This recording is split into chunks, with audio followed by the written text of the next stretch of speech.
Good morning guys. अच्छा, जैसा आप लोग को मालूम है कि हम लोग लास्ट चैप्टर सर्किट पढ़ रहे थे। एक्चुअल जो सर्किट है वो करंट इलेक्ट्रिसिटी चैप्टर जो फिजिक्स में करंट इलेक्ट्रिसिटी जो है उसका एक पार्ट है और उसका सेकंड पार्ट है पावर एंड एनर्जी।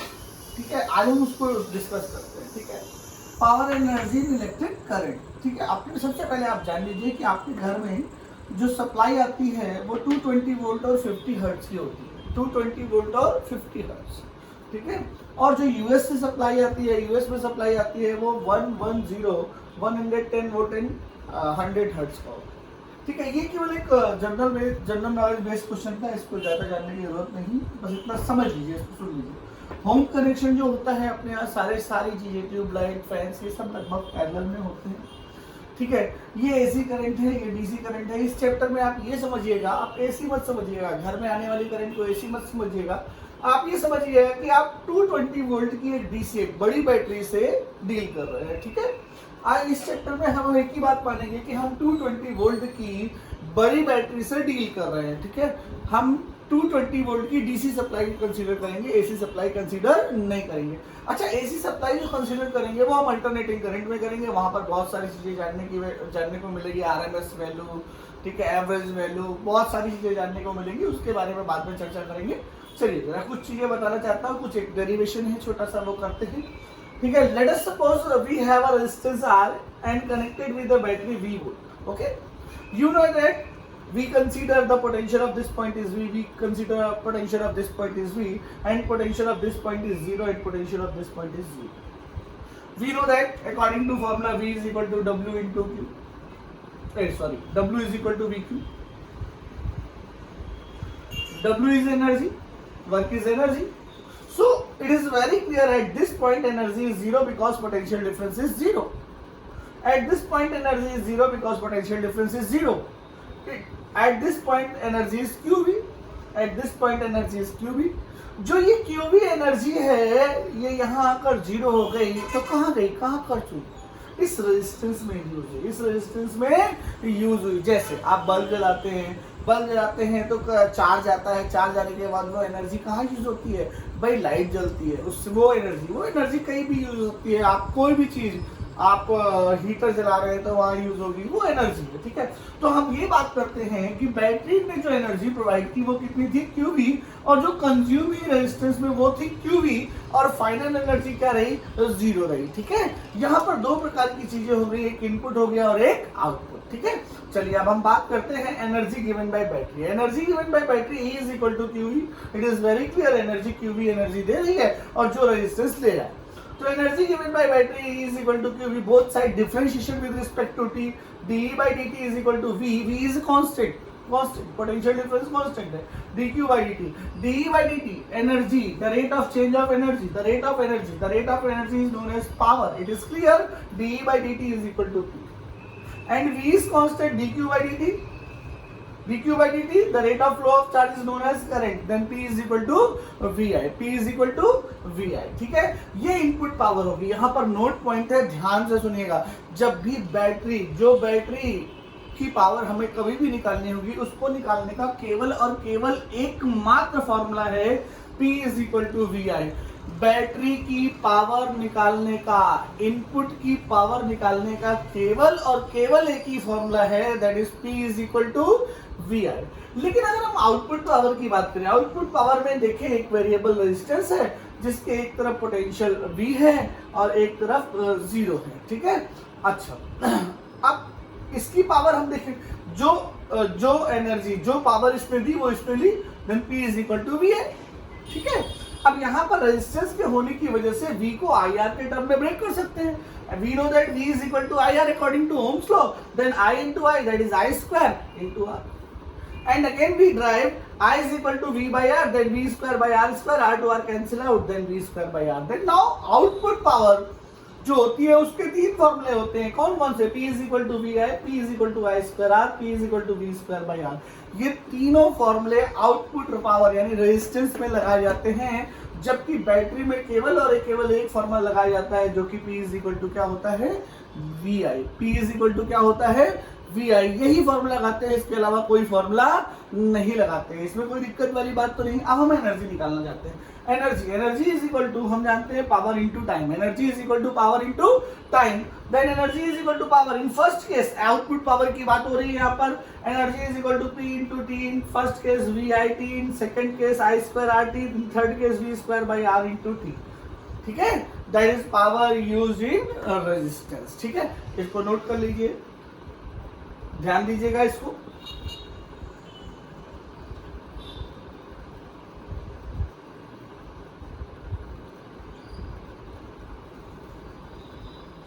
चलिए अब हम एक छोटा सा क्वेश्चन एक एग्जांपल की सहायता से इसको समझते हैं। With the help of example, let us suppose we have a resistance of 2 ohm, R is equal to 2 ohm, and a current of 2 ampere, flows through this resistance, and we have to find the heat dissipated, heat generated in 2 seconds. Now again I repeat the question. We have a resistance of capital R, that is 2 ohm, and the current passes through this resistance is 2 ampere. आपको generation of heat in 2 seconds आपको निकालना है, generation of heat in 2 seconds. So it is very simple. E energy is equal to heat dissipation. ठीक है, that is I square R into T. What is I square? I is equal to 2 whole square into R, that is 2 into T, that is 2 2 जा 4 2 जा 8 2 जा 16, that is 16 joule. 16 joule heat जो होगी in the form of heat निकलेगी। ठीक है, ये question देख लीजिए, कोई दिक्कत तो नहीं है इसमें, ऐसा कोई कठिन क्वेश्चन नहीं। ठीक है, अच्छा इस फॉर्मूले को हमने तब लगाया जब R हमारा क्या था, कांस्टेंट था। क्या था, कांस्टेंट का मतलब क्या होता है भाई, R की वैल्यू 2 हो, 4 हो, 6 हो, 8 हो, 10 हो, these are all the constant value. और करंट भी हमारी क्या, सॉरी, इस फॉर्मूले को हमने तब लगाया जब करंट की वैल्यू हमारी कांस्टेंट थी। क्या थी, करंट की वैल्यू कांस्टेंट थी, दैट इज 2 एम्पीयर। लेकिन अगर करंट की वैल्यू कांस्टेंट ना हो, क्या हो, वेरिएबल हो, तो एनर्जी निकालने का क्या फॉर्मूला है, हीट निकालने का क्या फॉर्मूला है, उसके बारे में चर्चा करते हैं। ठीक है, इसको रफ कर रहा हूं।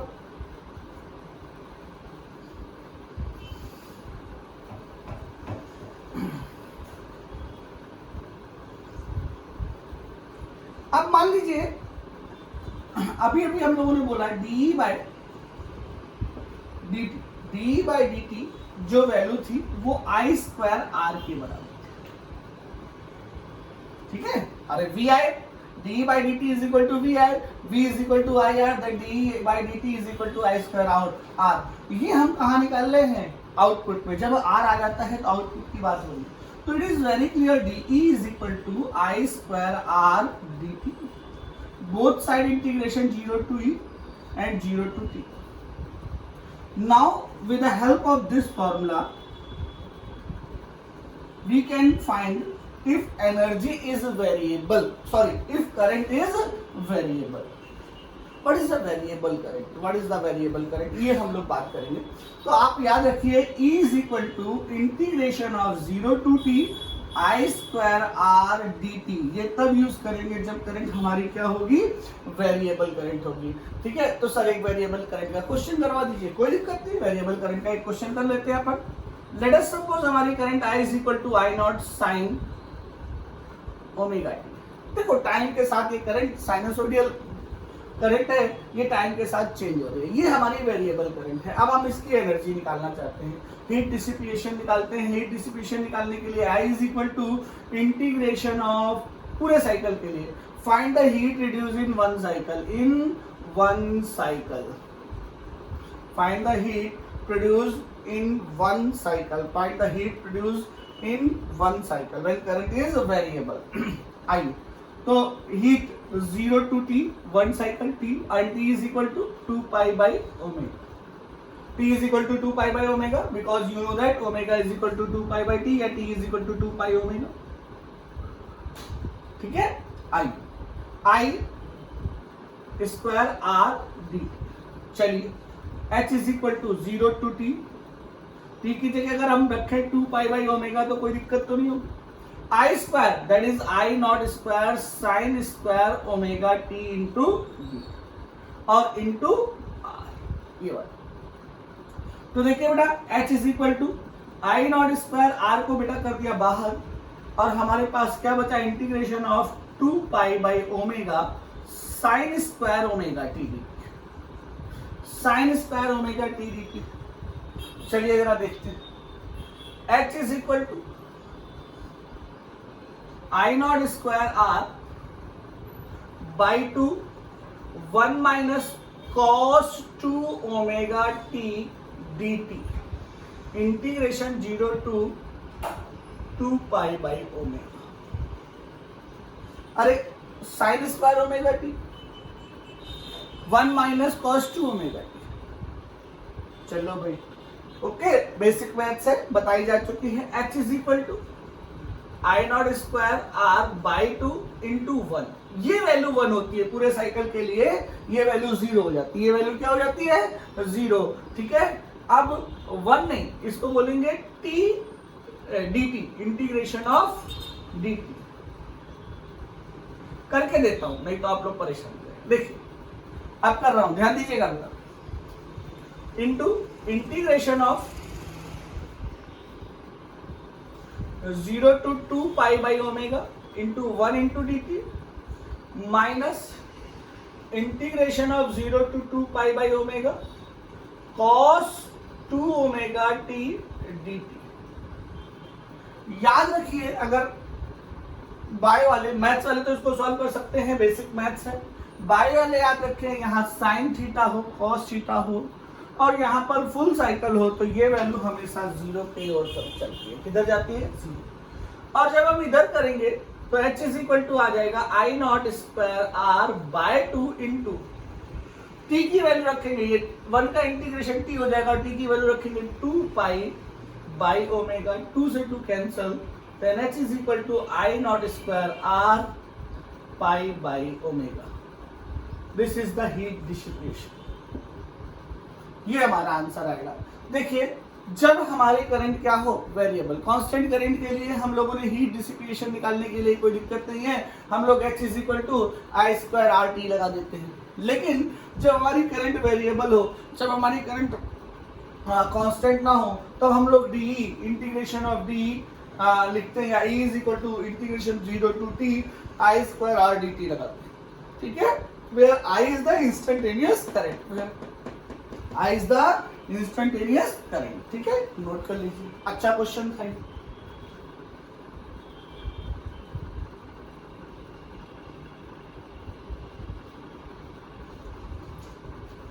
चलिए भाई अब एक और क्वेश्चन छोटा सा लेते हैं, आप लोग ट्राई करिएगा, बहुत अच्छा क्वेश्चन है, इजी क्वेश्चन है, कोई तकलीफ वाली बात नहीं है, लगाएंगे तो लग जाएगा।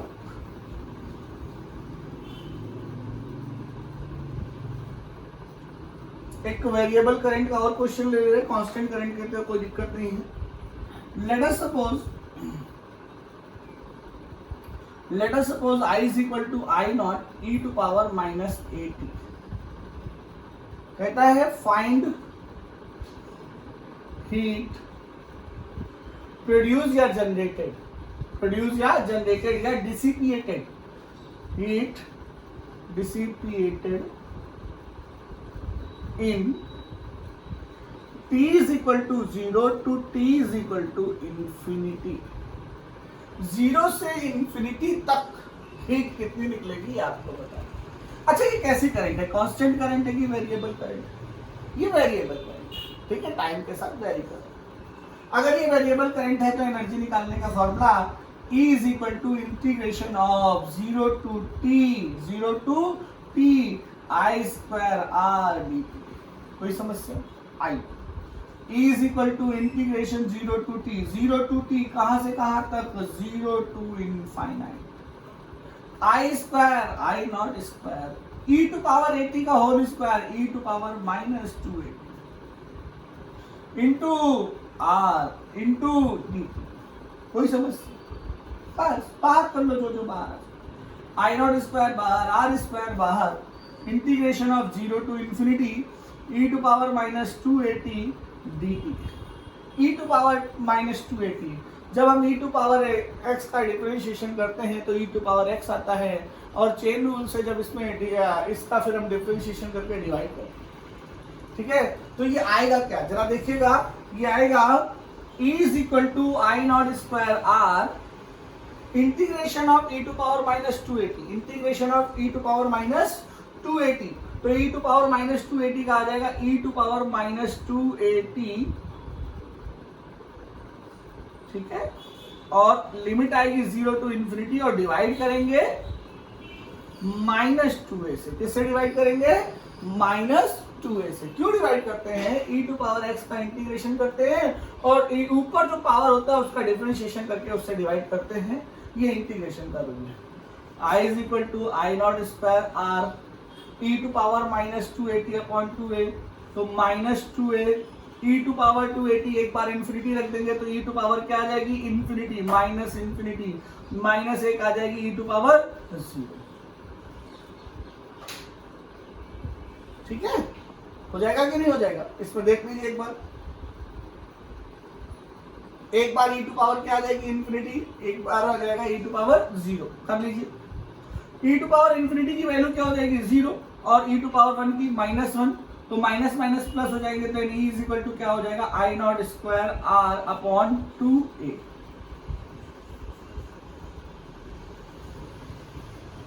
चलिए, e की वैल्यू आ जाएगी I naught square upon R into 2a, ठीक है। चलिए करिए,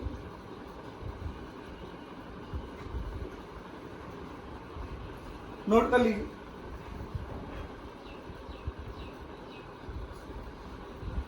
तो अब आप क्या सीख गए, अब आप हीट डिसिपिएशन निकालना सीख गए। हीट डिसिपिएशन निकालना सीख गए जब करंट क्या थी, कांस्टेंट थी, जब करंट क्या थी, कांस्टेंट, और जब करंट क्या है, वेरिएबल। आप दोनों ही केस पे हीट निकालना सीख गए, ठीक है।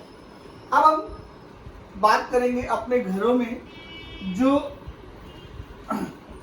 इलेक्ट्रिसिटी बिल आता है वो कैसे आता है, उस पे बेस्ड क्वेश्चन की बात।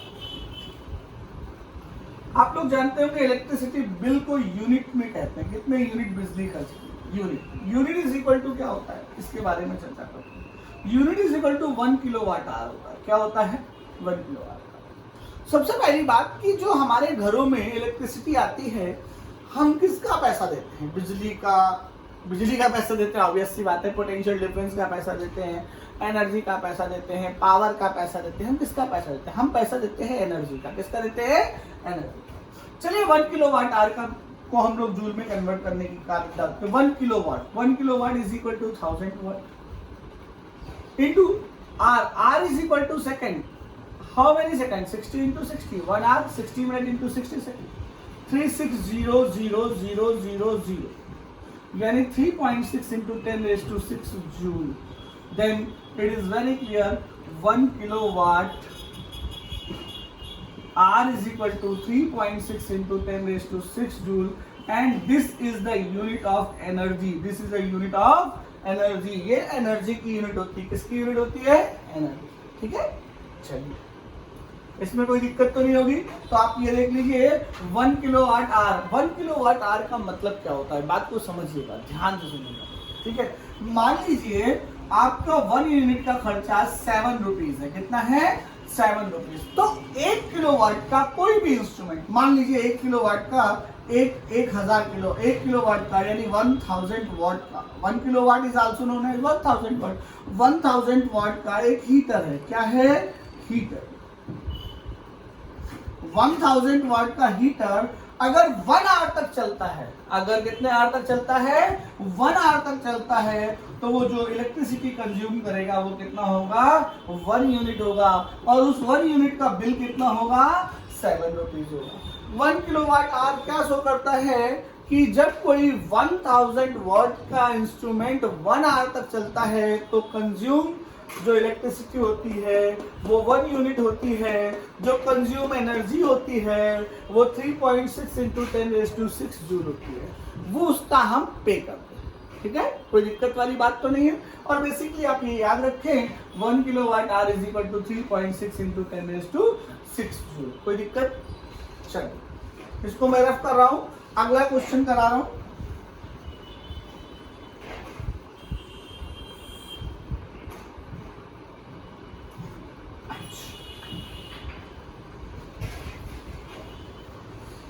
ठीक है, एक क्वेश्चन कराने जा रहा हूँ, ध्यान से सुनिएगा। ठीक है, नंबर ऑफ यूनिट का क्वेश्चन है।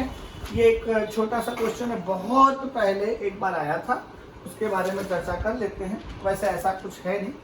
ठीक है, नंबर ऑफ यूनिट कैसे निकाले जाते हैं उसके बारे में। यूनिट निकालने का फॉर्मूला क्या है?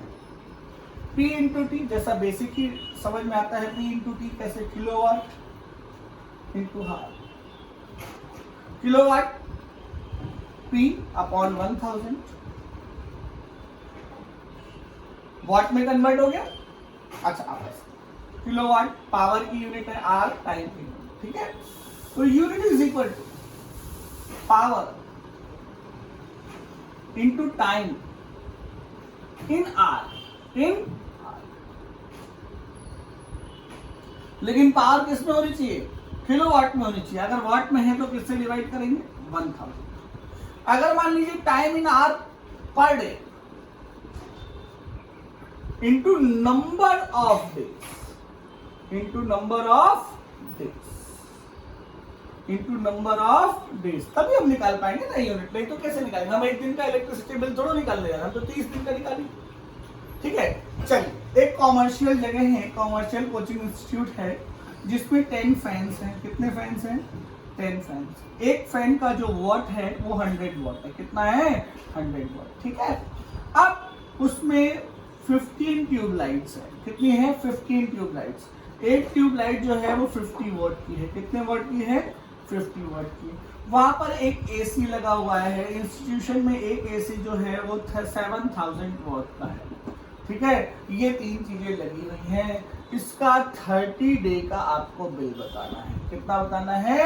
30 डे का bill at the rate of 7 rupees per unit. At the rate of 7 rupees per unit आपको ये निकालना है। नाउ द क्वेश्चन इज, आप एक इंस्टीट्यूट है, एक जगह है जहां पर कितने फैन हैं? 10 फैंस है। कितने वॉट के हैं? 100 वॉट के हैं। 15 ट्यूब लाइट है जो कितने वॉट की है?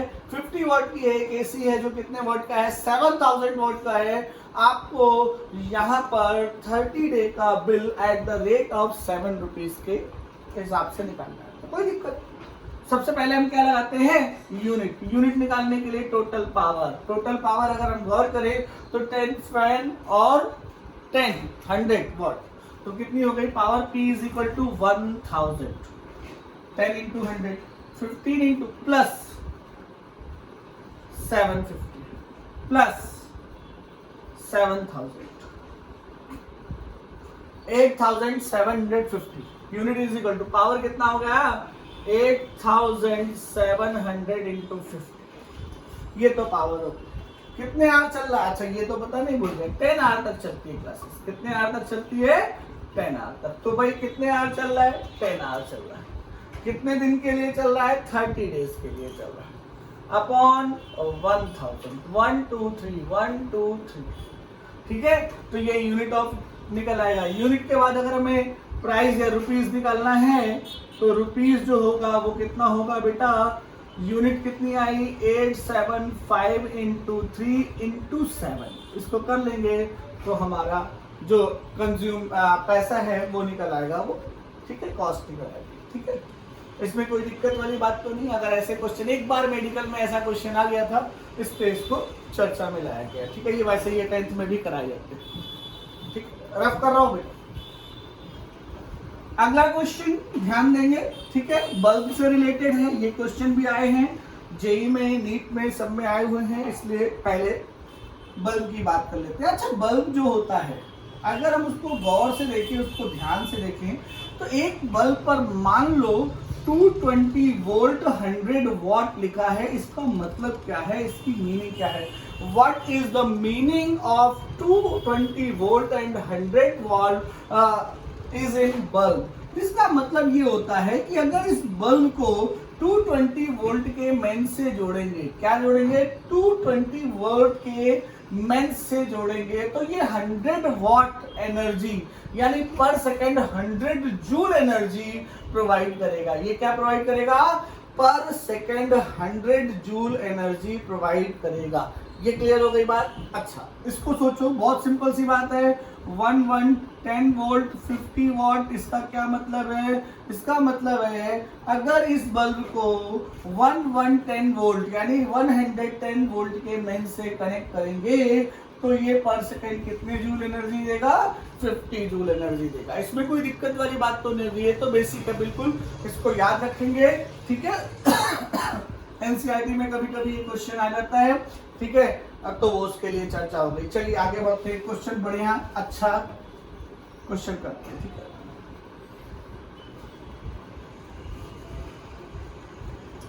वी हैव अ बल्ब, हमारे पास एक बल्ब है जिस पर लिखा है 220 वोल्ट एंड 100 वॉट। जरा ध्यान देंगे, जिस पर लिखा है 220 वोल्ट एंड 100 वॉट। हमारे पास एक बल्ब है, ये क्वेश्चन है, हमारे पास एक बल्ब है, we have a bulb rating 220 volt and 100 watt, 220 volt and 100 watt. Now this bulb is connected, now this bulb is connected 110 volt mains, किससे कनेक्ट कर दिया गया? 110 वोल्ट मेन से कनेक्ट कर दिया गया। तो कह रहा है इसकी पावर बताओ, इसकी क्या बतानी है आपको? पावर बतानी है। इस बल्ब कितनी पावर यानी पर सेकंड ये कितनी एनर्जी देगा ये बतानी है। जरा सोचिए, विचार करिए, मैं आता हूं, ठीक है, जल्दी से विचार। गुड्डू चाय देगी?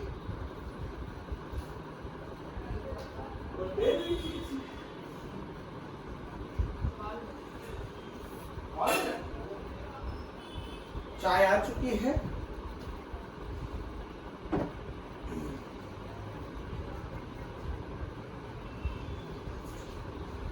चलिए क्वेश्चन समझ आ गया?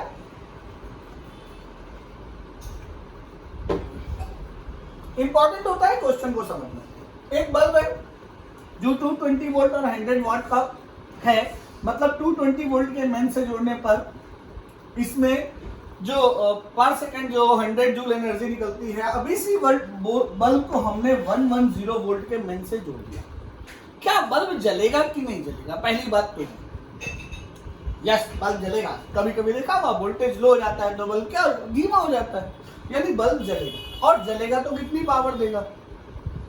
ठीक है, कितनी पावर देगा। अच्छा हमने क्या देखा, इस बल्ब में V तो चेंज हो रहा है तो P भी चेंज हो रहा होगा, तो क्या चेंज नहीं हो रहा? बल्ब का रेजिस्टेंस ऑफ बल्ब चेंज नहीं हो रहा, यानी R1 in first situation is equal to R2 in second situation. What is the R? कैसे निकालते हैं बल्ब का रेजिस्टेंस? बल्ब का रेजिस्टेंस गिवन वैल्यू से निकाला जाता है। किससे निकाला जाता है? गिवन वैल्यू से। अगर हम गौर करें तो ये V दिया हुआ है और ये P दिया हुआ है। अच्छा, P is equal to V I, P is equal to V square by R, then R is equal to V square by P। तो हम एक बहुत सिंपल सी बात कर सकते हैं, R is equal to V square by P से R1 is equal to V1 square by P1 is equal to R2 is equal to V2 square by P2। इसमें कोई आपत्ति तो नहीं। V1 स्क्वायर पहले वोल्ट कितने मेंस का था? पहला मेंस कितने वोल्ट का था? 220, और पावर कितनी थी? 100। अभी हमारा कितना है? 110 का। कितना है? 110 का। अब हमें क्या निकालनी है? Power. 110 110 110 110, 2 into 2 that is 4, P2 is equal to 100 by 4 that is 25 watt। कितनी बिजली देगा? इतनी एनर्जी देगा। ठीक है बेटा, पावर 225 वॉट की वो एनर्जी देगा, यानी 25 जूल पर सेकंड वो एनर्जी रिलीज करेगा। ठीक है, ये छोटी छोटी बातें हैं, इनको ध्यान देना है। ये सारे क्वेश्चन आए हुए हैं इसलिए कराए जा रहे हैं, ध्यान दीजिएगा। ठीक है, इधर ये मेडिकल में आए हैं, इधर ये जेई में आए हैं। ठीक है, चलिए नोट कर लीजिए, यानी वोल्टेज कम होने से पावर क्या हो जाती है? कम हो जाती है। ठीक है, चलो जरा इसका उल्टा करते हैं, कर दे।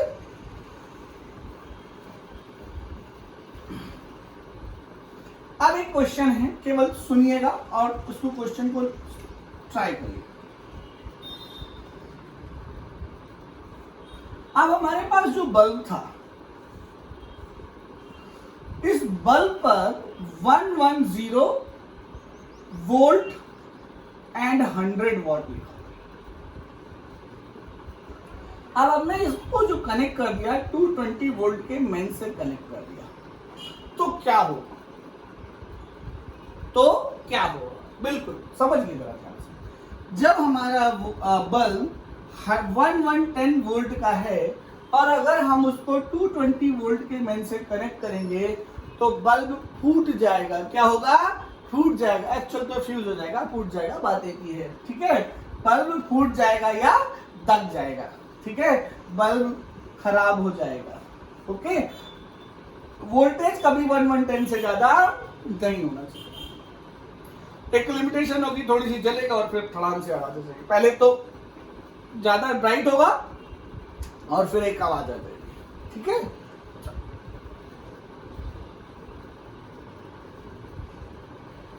चलिए भाई, अब हमारा अगला क्वेश्चन है।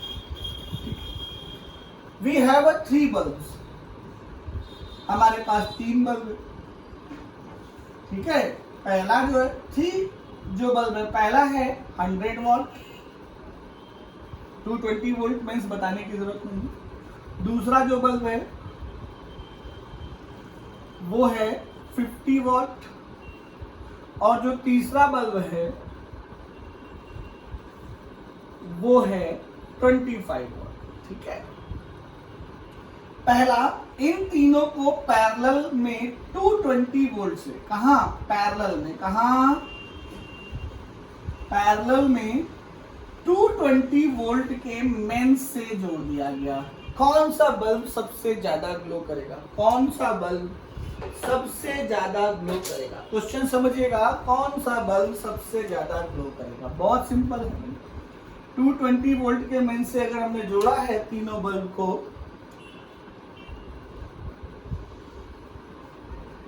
ये पहला हो गया 100 वाला, ये दूसरा हो गया 50 वाला, ये तीसरा हो गया, और इसको कनेक्ट कर दिया 220 वोल्ट के मेन से।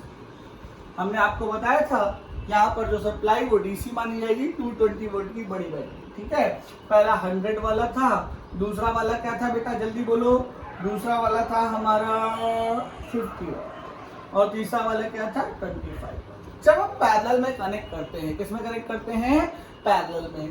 पैरेलल में कनेक्ट करते ही यहाँ पर करंट सबसे ज्यादा होती है, यहाँ पर सब कम होती है और यहाँ पर सबसे कम होती है। ऐसा कैसे सर आपने कह दिया? जरा देखो, गौर करो।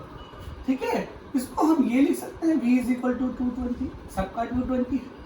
तो अगर हम पहला R1 निकालें, R1 फर्स्ट बल्ब का रेजिस्टेंस V²/R, यानी 220 डिवाइडेड बाई 100, और दूसरा 220 इंटू 220 डिवाइडेड बाई 100। इसका क्या मतलब? अच्छा, R2 निकालें, R2 की कंपेयर करिएगा आप लोग। 220 into 220 divided by 50, R3 = 220 into 220 divided by 25। क्या देख रहे हैं, कौन सी वैल्यू बड़ी है? R1 बड़ी है, R2 बड़ी है, R3 बड़ी है। R1 वैल्यू सबसे छोटी है कि नहीं? तो R1 इसका रेजिस्टेंस सबसे कम है, तो इसमें करंट सबसे ज्यादा होगी। तो बेसिकली कह सकते हैं I1 is greater than I2 is greater than I3। Then जिसमें करंट, जिस बल्ब में करंट ज्यादा होगी वो बल्ब ज्यादा ग्लो करेगा। कौन सा बल्ब ज्यादा ग्लो करेगा? 100 वॉट का बल्ब सबसे ज्यादा ग्लो करेगा। 100 वॉट का बल्ब सबसे ज्यादा ग्लो करेगा, क्योंकि 100 वॉट का बल्ब की रेजिस्टेंस क्या है? कम है, जबकि 25 वॉट के बल्ब की रेजिस्टेंस क्या है? ज्यादा है। तो 100 वॉट का बल्ब, लेकिन ये कब? जब हम इसको कैसे जोड़ेंगे? पैरेलल में। कैसे जोड़ेंगे? पैरेलल में। ठीक है, तो क्वेश्चन क्या था? When we connected 3 bulbs of 100 watt, 50 watt and 25 watt in parallel, which one glow brightest? Then 100 watt bulb glows brightest. ठीक है, चलिए इसको नोट कर लीजिए। नाउ नेक्स्ट क्वेश्चन, बहुत धीरे धीरे इसलिए लेके चल रहा हूँ इस चैप्टर में। इस चैप्टर में बहुत सारी चीजें हैं अभी सीखने को। ठीक है, अभी देखिए क्या क्या सिखा। अब इसी क्वेश्चन को Now we have a 3 bulb of same readings. क्या थी रीडिंग भाई, याद है कि भूल गए?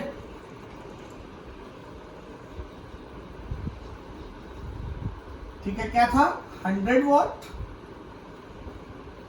50 वॉट एंड 25 वॉट।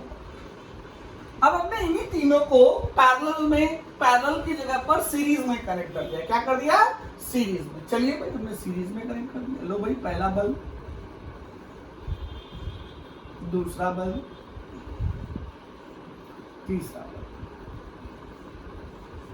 सीरीज में 220 वोल्ट के मेन से कनेक्ट कर दिया। कौन सा बल्ब है? 3। कौन सा है? ये फर्स्ट है, जो ये है, ये सेकंड है और ये थर्ड है। अब आपको बताना है कौन सा सबसे ज्यादा ग्लो करेगा।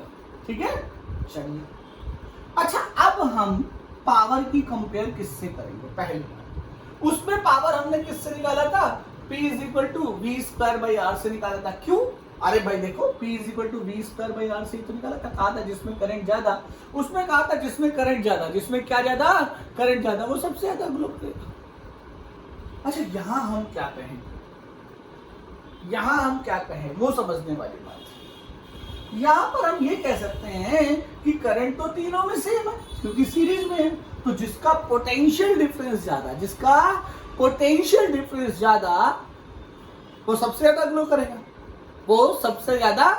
करेगा। मान लो इसका पोटेंशियल डिफरेंस V1, इसका पोटेंशियल डिफरेंस V2, इसका पोटेंशियल डिफरेंस V3। ठीक है, एक बात तो क्लियर हो गई। अच्छा, हमने क्या देखा था? थर्ड वाले का रेजिस्टेंस सबसे ज्यादा था, और V = क्या कहते हैं? IR। V = क्या कहते हैं? IR। और R जिसका ज्यादा होगा उसका पोटेंशियल ज्यादा होगा कि नहीं ज्यादा? तो किसका पोटेंशियल सबसे ज्यादा होगा? 3 वाले बल्ब का पोटेंशियल सबसे ज्यादा होगा, और 3 वाला बल्ब सबसे ज्यादा ग्लो करेगा। 3 वाला बल्ब सबसे ज्यादा क्या करेगा? ग्लो करेगा। यानी इसका मतलब क्या हुआ? इसका मतलब ये हुआ कि अगर 3 अलग अलग वोल्टेज के हमारे पास बल्ब हो और वो सीरीज में कनेक्ट हो, तो वो सबसे ज्यादा ब्राइट करता है जिसका वोल्टेज सबसे ज्यादा होती है, जिसकी पावर सबसे ज्यादा होती है। और पैरेलल में कनेक्ट करने पर सीरीज में कनेक्ट करने पर वो सबसे ज्यादा ग्लो करता है जिसकी पावर सबसे कम होती है, ठीक है, ये नोट कर लो। और अगर सीरीज पैरेलल कॉम्बिनेशन हो, कॉम्बिनेशन हो, तो वो बल्ब सबसे ज्यादा ग्लो करेगा जिसमें करंट सबसे ज्यादा फ्लो होगी। ठीक है, रफ करता हूं। इसका एक क्वेश्चन JEE में पूछा गया था, JEE में आया था। देखिए क्या पूछती है IIT। क्वेश्चन करा रहा हूं JEE का, ये थोड़ा ध्यान दीजिएगा।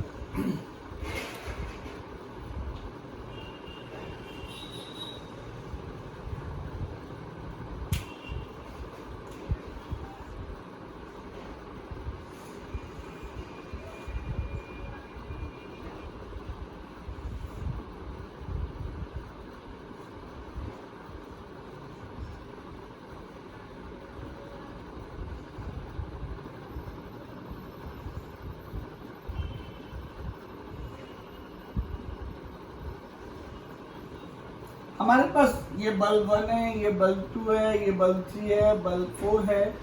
तो अब क्वेश्चन कह रहा है arrange these bulb in decreasing order of brightness और इंक्रीजिंग ऑर्डर इन ब्राइटनेस, या डिक्रीजिंग ऑर्डर इन ब्राइटनेस। आपको अरेंज करना है इसको डिक्रीजिंग ऑर्डर इन ब्राइटनेस। ठीक है, तो लिखेंगे डिक्रीजिंग ऑर्डर आपको ब्राइटनेस का दिखाना है, बताना है कि सबसे डिक्रीजिंग, सबसे ज्यादा कौन सा ग्लो करेगा? फर्स्ट बल्ब, फिर उसके बाद कौन सा करेगा? सेकंड या थर्ड या फोर्थ, या कौन सा? डिक्रीजिंग ऑर्डर ऑफ ग्लोइंग आपको। चलिए भाई बेसिक देखते हैं, जरा ध्यान देखते हैं, ध्यान से सुनिएगा, बहुत ध्यान से। क्या कहता है इसका बेसिक?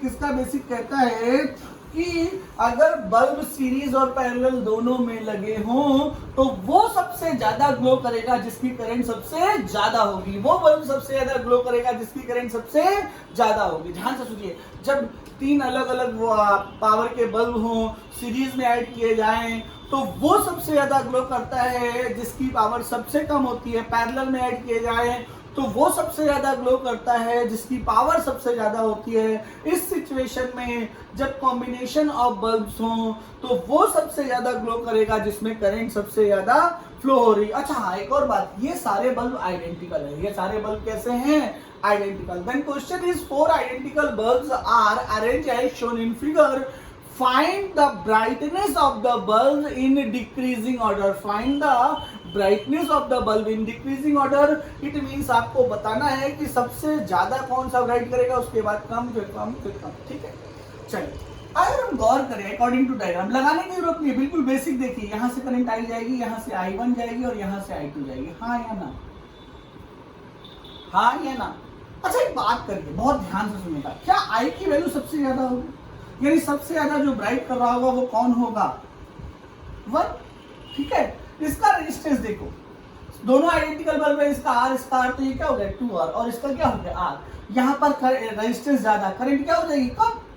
करंट क्या हो जाएगी? कम। और यहाँ पर करंट क्या हो जाएगी? ज्यादा। यानी I1 सबसे ज्यादा ब्राइट करेगा, और फिर उसके बाद 1 कौन से, 1 के बाद कौन सा करेगा? 4 सबसे, और फिर उससे कम करेगा 3, और 3 के बराबर कौन करेगा? 2। ये इसका ब्राइटनेस का डिक्रीजिंग ऑर्डर होगा। तो क्या सीखा क्या कि भाई जिसमें करंट सबसे ज्यादा वो सबसे ज्यादा ग्लो करेगा, और जिसमें करंट सबसे कम वो सबसे कम ग्लो करेगा। ठीक है, देखिए इस चैप्टर में आप क्या सीख गए? इस चैप्टर में आपने सीखा, ठीक है, सबसे पहले घरों में जो सप्लाई आती है वो क्या होती है? 220 वोल्ट के मेंस की होती है और 50 हर्ट्ज की होती है। इंडिया में जो सप्लाई आती है वो 220 वोल्ट और 100 हर्ट्ज की होती है, जबकि यूएस वगैरह में, यूएस में, ब्रिटेन में सेम होती है 220 वोल्ट की। ठीक है, ठीक है, यूएस में जो सप्लाई आती है वो 110 वोल्ट और 100 हर्ट्ज की होती है। उसके बाद हमने बताया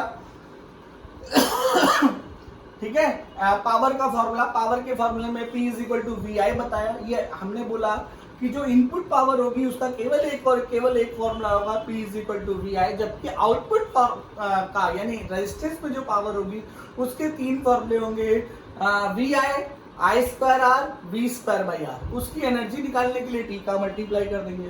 फिर हमने बताया कि जो E होता है, E I²RT होता है, उसका एक क्वेश्चन लगाया। फिर इंटीग्रेशन ऑफ D = I²RDT करके वेरिएबल करंट हो तो उसको सॉल्व करना बताया। फिर हमने आपको बल्ब के क्वेश्चंस कराए। ठीक है, ओके, अब हम आगे बढ़ते हैं। अब हम जो करेंगे वो प्रॉब्लम होगी कैटल। कैटल समझते हैं? चाय बनाने के लिए इलेक्ट्रिकल कैटल जो यूज की जाती है। ये क्वेश्चन बहुत अच्छा है, लगभग 2 से 3 एग्जामिनेशन में आया हुआ क्वेश्चन है। ध्यान से सुनिए, अच्छा क्वेश्चन है, इसलिए सुनिएगा और लगाने के लिए ट्राई भी करिएगा। ये एक बेहतरीन क्वेश्चन है, अब तक का बेहतरीन क्वेश्चन। ठीक है, ये 2 से 3 बार रीजनल एग्जामिनेशंस में आया हुआ क्वेश्चन है। मैं निकालता हूं, चल ठीक है, ध्यान देते हैं।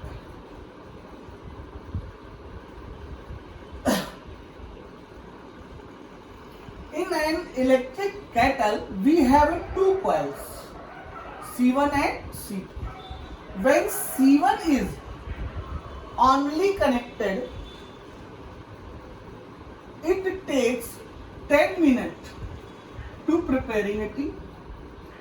When C2 is only connected, then it takes 15 minutes to make a tea. If C1 and C2 are connected in series, then time to make a tea. B, if C1 and C2 are connected in parallel, then time to make the tea. ठीक है, जब coil C1 अकेले केवल kettle में use की जाती थी तो चाय बनाने में या पानी को गर्म करने में या कुछ भी करने में केवल कितना टाइम लगता था, 10 मिनट। और जब कॉइल C2 यूज की जाती थी तो टाइम लगता था 15 मिनट। ठीक है, जब उनको हम सीरीज में कनेक्ट करेंगे तो क्या होगा, पैरेलल में कनेक्ट करेंगे तो टाइम क्या होगा। ठीक है, दोनों कॉइल को यूज करना है, किसको, दोनों कॉइल को। ठीक है, तो हमने मान लिया ये टाइम क्या था T1 और ये टाइम क्या था T2। हम बेसिक फॉर्मूला बनाएंगे T1 और T2 के टर्म में। ठीक है, अच्छा जब केवल C1 यूज की जा रही थी, केवल क्या यूज की जा रही थी, C1, तो heat produce H is equal to V²/R1 into T थी। H is equal to V² by R1 into T. R1 is the resistance of first coil. R2 is the resistance of second coil. So heat in second coil. अच्छा, heat तो दोनों same होगी। जितने time में भाई पहले चाय बन रही जितनी एनर्जी में पहले चाय बन रही उतनी एनर्जी में अब भी चाय बनेगी। Then H is equal, अच्छा मीन्स भी सेम होगा V² by R2 into T2, है ना। अगर पहला केस उनको किसमें कनेक्ट कर दिया, सीरीज में कनेक्ट करने से क्या होगा भाई, हीट तो तब भी सेम होगी। This is equation first, this is equation second. H is equal to series में कनेक्ट कर दिया V²/R1 plus R2 into T। मान लो टाइम कितना लगा, T। बात समझ में आती है कि नहीं आती, फिर से देखो। H is equal to V²/R1 into T। H is equal to V²/R into T। VRT क्यों लगाया, क्योंकि हमें मेंस मालूम है, तो रेजिस्टेंस मालूम है, टाइम मालूम है, I की वैल्यू नहीं मालूम है, इसलिए हमने ऐसे लगाया। H is equal to V²/T हमने मेन से जोड़ा, तब रेजिस्टेंस पहली वाली कॉइल का R1 था, तब टाइम कितना लग रहा था, T1। अब हम जब सेकंड कॉइल को सेम हीट, क्योंकि अगर कोई भी टी बन रही है, कोई भी पानी गर्म हो रहा है तो हीट रिक्वायरमेंट तो सेम होगा ना, वो थोड़ा चेंज हो जाएगा। ठीक है, तो हमने जब सेकंड कॉइल के लिए लिया तो V²/R2 इंटू T2 हो गया। अच्छा, जब हमने दोनों को सीरीज में ऐड कर दिया तो H हीट तब भी सेम थी, मेंस तब भी सेम था। अब रेजिस्टेंस क्या हो गया, R1 into R2 into R1 plus R2 into T हो गया। कोई दिक्कत? अच्छा, R1 R2 की वैल्यू यहां से देखो, R1 इज इक्वल टू क्या बोल सकते हो, V²/H इंटू T1 बोल सकते हो कि नहीं बोल सकते हो। R2 की वैल्यू यहां से देखो तो क्या बोल सकते हो, V²/H इंटू T2 बोल सकते हो कि नहीं बोल सकते हो। जरा वैल्यू रखो तो क्या आता है, जरा देखो। H is equal to V² upon क्या होगा, V²/H ले लो एलसीएम, तो क्या आएगा T1 plus T2 into T। ठीक है, V²H एक दूसरे से कैंसिल होते हैं, अरे H ऊपर जाके कैंसिल होगा भाई। T is equal to T1 plus T2। Time कितना हो जाएगा, सीरीज में टाइम हो जाएगा 10 प्लस 15 दैट इज 25 मिनट। कितना लगेगा, 25 मिनट। कितना लगेगा, 25 मिनट। ये हो गया सीरीज। ठीक है, ओके, समझ आया कि नहीं आया भाई। फिर से देखो, जब पहली कॉइल यूज की जा रही थी, एक केटल दो कॉइल से चल रहा था, C1 और C2 से। जब C1 यूज की जाती थी तो टाइम कितना लग रहा था, 10 minute. When we use the coil C2 it takes 15 minute and we connect two coils in series it takes 3 minutes. ठीक है, देन according to formula of heat dissipation, H is equal to V²/R1 into T in first coil, H is equal to V²/R2 into T in second coil. We can find the value of R1 and R2. When both R1 and R2 are connected in series, then H is equal to V²/R1 R2 into T. Then put the value of R1 and R2 in above equation. We can find T is equal to T1 plus T2. It means अगर हमें दो coil को series में add करके time निकालना है तो total time दोनों टाइम के सम के बराबर होगा। जेई में पूछा गया क्वेश्चन, मेडिकल में पूछा गया क्वेश्चन, रीजनल एग्जामिनेशन भी होते थे जब उनमें पूछा गया क्वेश्चन है, तो इंपॉर्टेंट क्वेश्चन है। तो पहला पार्ट हो गया कि सीरीज में टाइम जो होगा T is equal to T1 plus T2। अगर याद भी रखे तो कोई गलत बात नहीं है। ठीक है, T is equal to T1 plus T2। Rough कर दो, ठीक है। अभी पैरेलल वाला करना।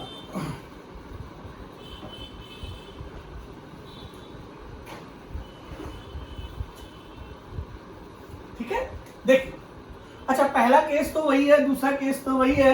अब तीसरा केस जो चेंज होगा वो क्या होगा, H तो सेम रहेगी, वी स्क्वायर भी सेम रहेगा। मान लो नया टाइम टी है, कब कब की बात कर रहा है, पैरेलल में। किसकी बात कर रहा है, पैरेलल में, ठीक है। V squared T upon 1 upon R1 plus R equivalent लिख दें, आर इक्विवेलेंट, ठीक है। अच्छा, R equivalent is equal to क्या होगा, जल्दी बोलो, V squared T upon 1 upon R1 plus 1 upon R2, नहीं 1 अपॉन देखो ये क्या लिखा, 1 अपॉन आर इक्विवेलेंट लिखा है कि नहीं लिखा। अच्छा गौर करो, ये 1 अपॉन आर इक्विवेलेंट लिखा है कि नहीं लिखा। 1 upon R equivalent is equal to क्या हो जाएगा, जल्दी बोलो, 1 upon R1 plus 1 upon R2, ये ऊपर चला जाएगा। अरे भाई ये 1 अपॉन आर इक्विवेलेंट लिखा है कि नहीं लिखा, तो ये 1 upon R1 plus 1 upon R2 चला जाएगा ऊपर, तो V squared T into R1, 1 upon R1 की वैल्यू रख रहे हैं, जरा देखिएगा, H is equal to V squared T, 1 upon R1 की वैल्यू रख रहे हैं, 1 अपॉन R1 की वैल्यू क्या हो जाएगी, जल्दी बोलिए, 1 अपॉन R1 की वैल्यू हो जाएगी H by V squared T1 plus H by V squared T, हो जाएगी कि नहीं हो जाएगी, क्या H कैंसिल हो जाएगा, क्या वी स्क्वायर कैंसिल हो जाएगा, then 1 upon T is equal to 1 upon T1 plus 1 upon T2 आ जाएगा, ये आएगा पैरेलल, ठीक है। ध्यान से देखिए, ये 1 अपॉन आर इक्विवेलेंट है, 1 अपॉन आर इक्विवेलेंट पैरेलल में, 1 upon R1 plus 1 upon R2, ये ऊपर चला जाएगा मल्टीप्लाई में, ठीक है। 1 upon T is equal to 1 upon T1 plus 1 upon 2। अच्छा देखिए प्रैक्टिकली क्या होगा, 1 upon T is equal to 1 upon T1 that is 10, 1 upon T2 that is 15, that is 30, 3 plus 2 that is T is equal to 5 minute. अच्छा कौन सा combination अच्छा है, चाय जल्दी बनेगी कि देर वाली, चाय जल्दी, T is equal to 5 minute, जहां पर 5 मिनट लग रहा है वो सही है, और जहां पर 10 मिनट लग रहा है वो गलत। नोट कर लीजिए, बहुत अच्छा क्वेश्चन है, बढ़िया क्वेश्चन है, ठीक है, जेईई में पूछा गया क्वेश्चन।